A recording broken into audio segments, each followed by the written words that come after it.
হাই friend, কি খবৰ সকলোৰে? আশা কৰোঁ সকলো ভালে আছে। আজি আপোনালোকক দেখুৱাম ঘিৰে মাকৈ পপকৰ্ন কেনেদৰে বনাব পাৰি। তাকে আপোনালোকক দেখুৱাম অতি কম সময়ৰ ভিতৰতে। আহকচোন তেনেহ'লে পলম নকৰি ভিডিঅ'টো আৰম্ভ কৰোঁ। প্ৰথমে ঘি 1 চামুচ দি লৈছোঁ।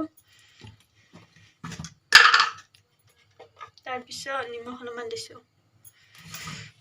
এতিয়া এইখিনি অলপ মিক্স কৰিব লাগিব।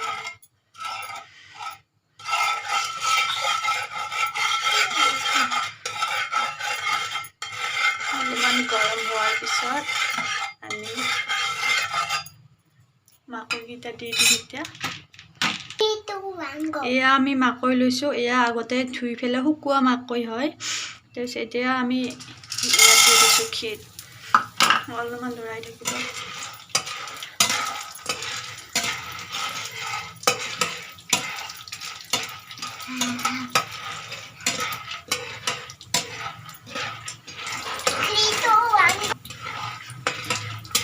এতিয়া আমি ঢাকনিখন মাৰি দিম।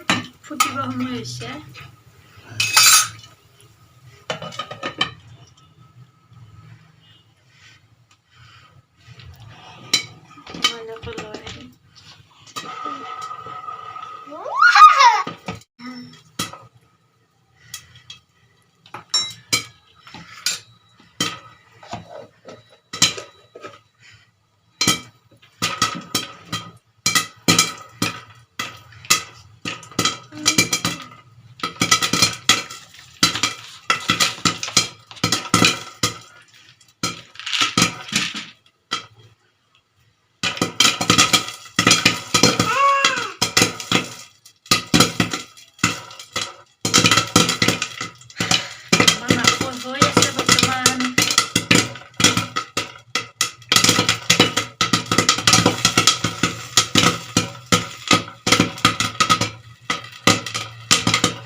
আমাৰ পপকৰ্ন ৰেডি হৈ গ'ল। এতিয়া